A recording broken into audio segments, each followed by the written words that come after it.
For my case study, I elected to focus on the monarch butterfly, the quintessential butterfly, in my humble opinion. Going by the scientific name of Danius plexippus, it is part of the Lepidoptera order, alongside fellow butterflies and their moth cousins, and is in an Infellidae family consisting of larger butterfly species. They are identifiable by their iconic mix of orange and black on their wings. The black outlines the edges, with black veins separating various orange sections. Black portions are also dotted with white spots. Being a sexually dimorphous species, the males are slightly larger than their female counterparts. There are further distinctions between the sexes, with males having thinner black veins in their wings, but also having two distinctive black spots on their hind wings that the females lack. They begin their lives as monarch caterpillars, who stand out with their striping that boasts blacks, yellows, and whites. As a caterpillar, their focus is simply on eating. For around 2 weeks, their end goal is to eat enough to sustain themselves throughout the metamorphic process.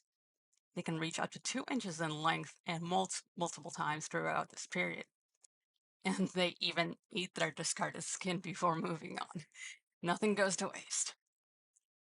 At the end of the caterpillar stage, they seclude themselves to pupate. The monarch chrysalis is a pale green with golden specks and bands. They spend between 9 and 14 days in this stage before they emerge in their iconic black and orange final forms. Normally, in their final butterfly stage, they live between 2 and 5 weeks, but there is an exception and it relates to their famous migration patterns. Their lengthy migration, which takes monarchs from as far north as Canada all the way to central Mexico, is arguably the monarch's biggest claim to fame. Of course, it's a migration of several hundreds of miles. How would a butterfly with an average month-long lifespan make the journey? It's due to a state known as reproductive diapause, where an animal can essentially put off sexual maturity until later. While in this state, aging is much slower, allowing the normally short-lived monarch to survive up to 9 months. Their overwintering locations are in a mountainous locale between the Mexican states of Mexico and Michoacan, the latter of which being where both of my parents were born and raised. And they do have a major cultural impact. Dia de los Muertos, the Day of the Dead, is a celebration in honor and in memory of the deceased. These celebrations, which occur on November 1st and 2nd, coincide with the arrival of the first of the migrating monarchs.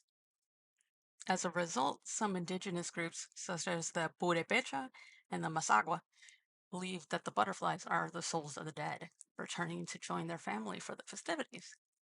Despite first arrivals occurring in late October and early November, the monarchs do not begin to reproduce until spring of the next year. They enter a state known as torpor in the winter months, a lighter version of hibernation, if you will. They exit the state now having sexually matured and proceed to mate and lay eggs. These eggs hatch in under a week and they will proceed to make the flight back to their original northeastern North American homes. This new generation of monarchs are not in reproductive diapause, meaning they're back to their average 3 to 5 week lifespan. And since the previous generation is reaching the end of their potentially 9 month long lifespan, many of the monarchs that return to northeastern United States and Canada are not the original migrators or their offspring, but can be a few generations removed. The return is like a generational relay race, and these butterflies will continue to propagate, and their spawn will eventually take up the migration once more.